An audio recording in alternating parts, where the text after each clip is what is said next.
Hi home searchers! Welcome to another house tour, and for today we will explore this brand new, modern and desirable house here in BF Homes Parañaque. My name is Eva and I am your real estate broker friend. Now let's start the house tour!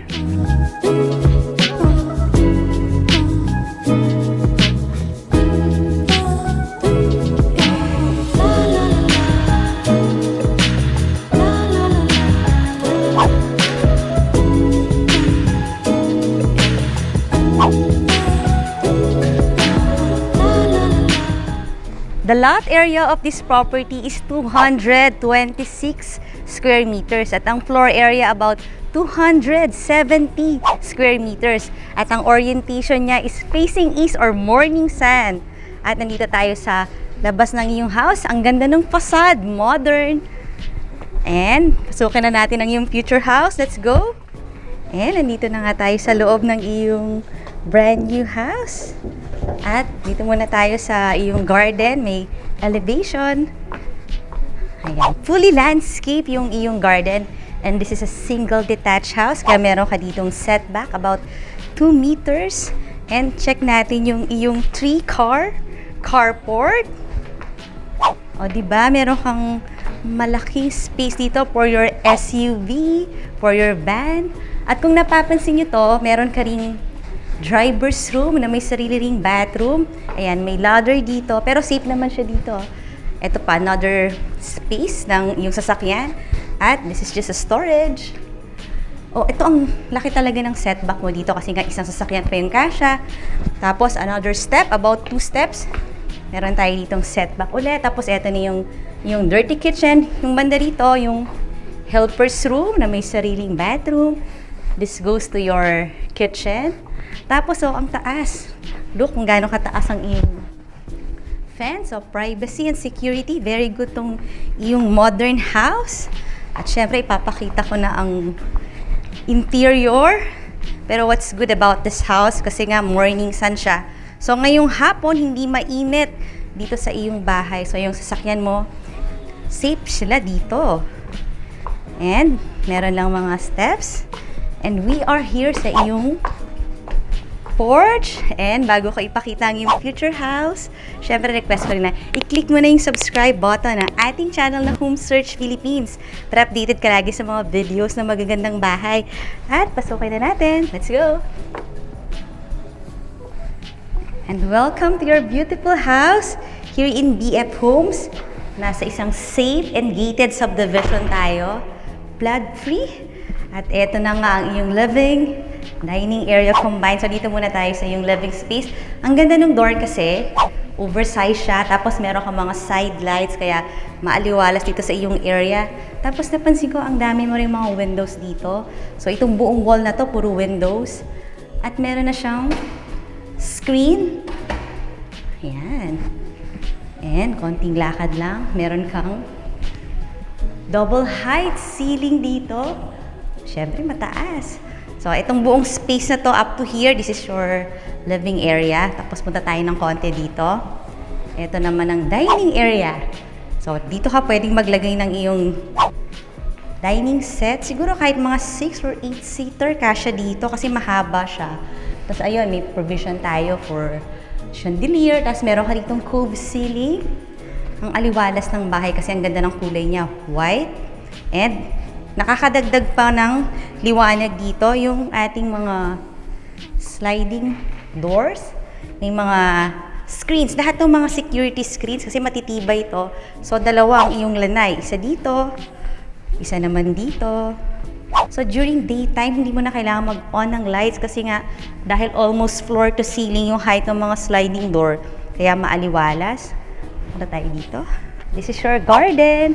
Tapos, eto uli, yung mataas mong fence. Talagang, I think, parang mga 7 feet. Tapos, marami ka dito mga lights. Up to here, yung iyong lanay. So, parang 180 degree ang iyong lanay. Partially covered. Tapos, may open din. Kaya, talagang maaliwalas. At just the same, mataas ang iyong mga fence. Tapos, may mga ilaw ka rito. Kaya, ang ganda. Tapos, kitang-kita rito yung ating dining and living area combined. So, pasok ulit tayo. Let's go! From your dining area, ang lapit dito sa iyong sizable kitchen na may mga modular cabinets. O, lahat ng mga soft close. Tapos, ito na yung prep area mo. Ang cute nitong lighting fixtures. Ang ganda ng white. Ito yung, paglalagyan mo naman ng yung ito na yung range hood and range. O yan, mataas siya. Kasama na to. Pero ikaw magpo-provide ng iyong range. So, all throughout, ganda ng ating mga cabinets. Tapos modern, no? Dito mo lang siya bubuksan. Hindi mo na kailangan ng mga hawakan dito.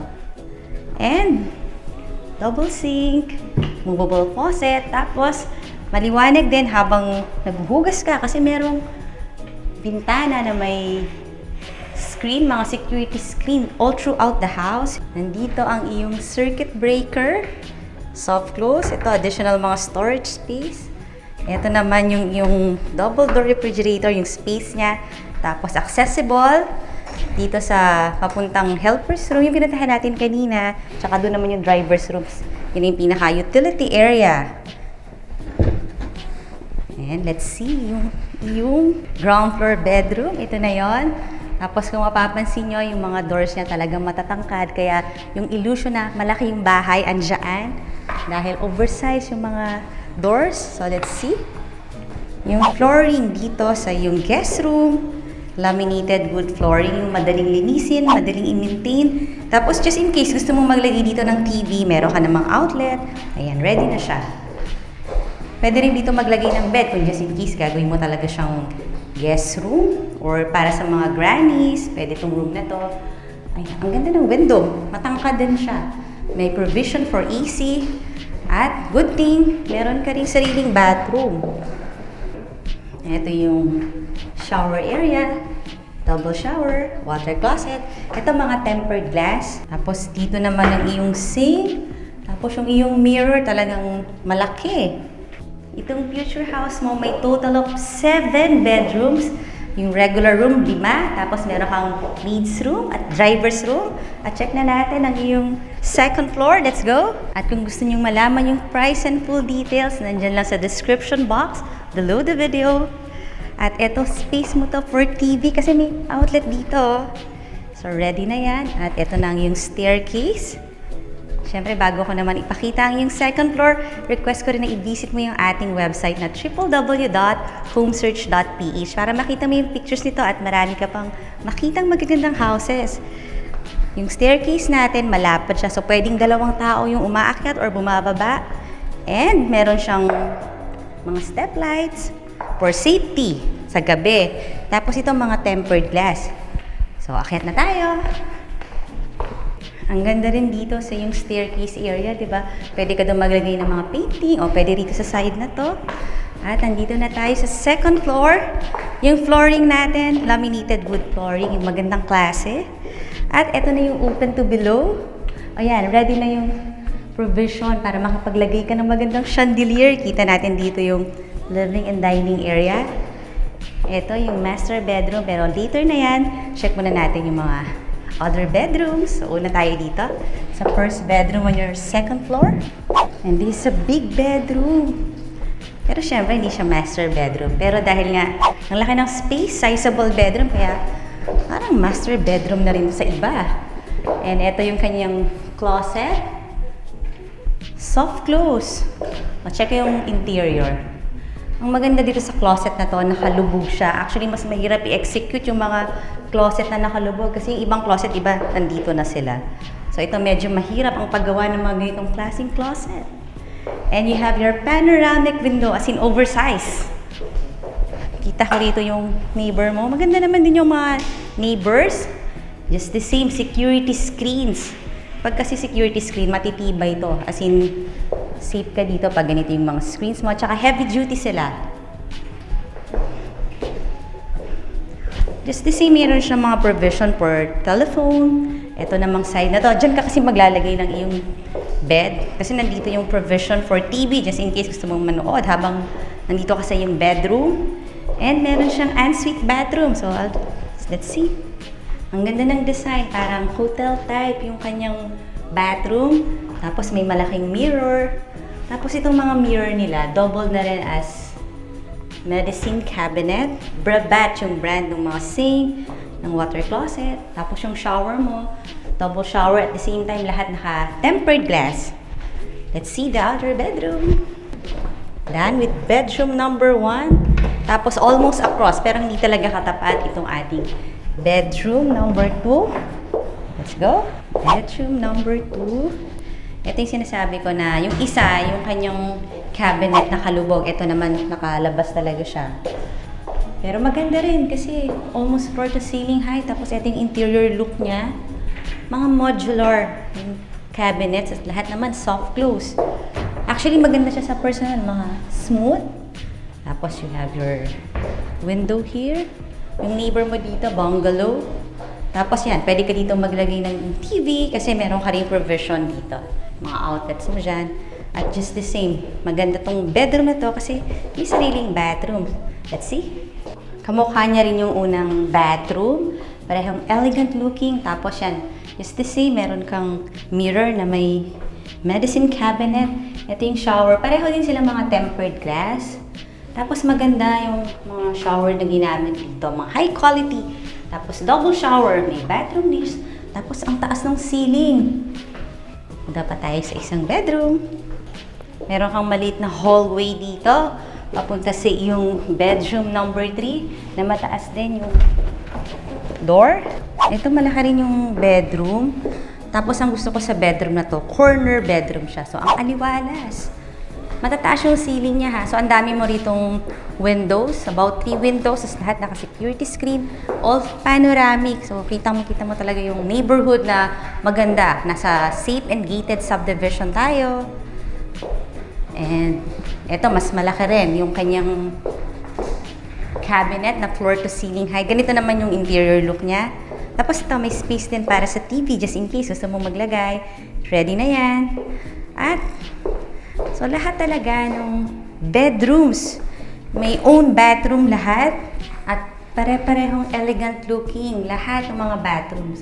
So, yun yung advantage ng house kasi yun nga, hindi ka makikishare ng bathroom. Tapos, lahat functional kasi may medicine cabinet na malalaki ha. Lahat yan Brabat yung brand. So, puntahan natin ang iyong master bedroom. At home searchers, just in case nga meron kang lot na gusto mong patayuan ng yung residential home or kahit commercial building, pwede mo rin akong tawagan ha. Kasi meron tayong mga partners na reliable na builders, contractors, architects. So tawag ka lang sa akin, nandyan yung number ko. Dito uli ako sa open to below. Ang ganda rin dito. Kita ko yung ground floor. At eto na nga ang yung master bedroom. So pasukin na natin. Let's go! And this is your spacious master bedroom. Parang double siya ng mga rooms yung size. Parang 2 rooms. Tapos mataas yung ceiling. Dito ka maglalagay ng iyong queen size bed. Ayan, may provision para sa yung mga side tables. Maganda rin yung mga windows niya. At itong room na to, meron siyang balcony. At puntahan na nga natin. At eto na nga yung neighborhood. So napapansin ko, malinis. Tapos tahimik din siya. At ang maganda dito, ang lapit lang to sa Aguirre Avenue, yung main thoroughfare ng BF Homes. Kaya kung mag-grocery ka, ang lapit ng mga commercial establishment, pati mga schools, pati mga church. Tapos ito, tempered glass. Ito nga yung design ng ating facade. Meron ditong mga woods, sliding door. And let's see your bathroom. Let's go. And this is your spacious bathroom. Talagang attractive siya. Nagagandahan ako. Meron kang double vanity. Nag-isa rin kayo ng mirror na may medicine cabinet na. Matangkad yung mga mirrors. Ayan. So, ang dami mong pwedeng malagay dyan. So, mas malinis yung sink area kasi ang dami mong space or cabinet space. Pero, syempre, pwede ka rin maglagay dito ng mga things mo. Brabat, yung sink. Magaganda yung mga faucet. Tapos, meron ka pa ring storage underneath the sink. Tapos, ang maganda rito, ito yung bathtub. So, after a day's work, pagod ka, syempre pwede kang mag-bathtub muna para tanggal stress, diba? Meron din dong bathroom dish. Tapos, ito, almost floor to ceiling height, yung tempered glass. Ito naman yung shower area. May double shower ka rin. Magaganda rin yung mga ginamit na materials dito. Tempered glass nga. Tapos ang maganda dito may upuan. Oh, di ba? Pag matagal kang maligo, pwede kang maupo doon, di ba? Mas maganda. So, para kang may relaxing area sa iyong shower. At ito naman ang iyong water closet. Tapos, ang lapit dito sa... Kaya malaki pa tong space na to kasi this leads to your walk-in closet. Na, ang dami yung lalagyan ng mga bags, mga damit, syempre. Parang his and hers na rin to. So, ready na ang iyong future house for you. Ikaw na lang yung hinihintay. Kaya, nandyan yung number ko ha. Tawagan mo ako. Pero babalik muna tayo sa iyong master bedroom. Let's go! At kung meron tayong viewers dyan na seller din at merong property na gustong ipabenta, syempre pwede mo rin akong tawagan at pwede ko rin i-feature yung property mo dito sa ating YouTube channel na Home Search Philippines. Meanwhile, request ko naman na i-click mo na yung subscribe button here. Ito yung mga latest videos at ito naman yung mga similar videos. And thank you very much for watching!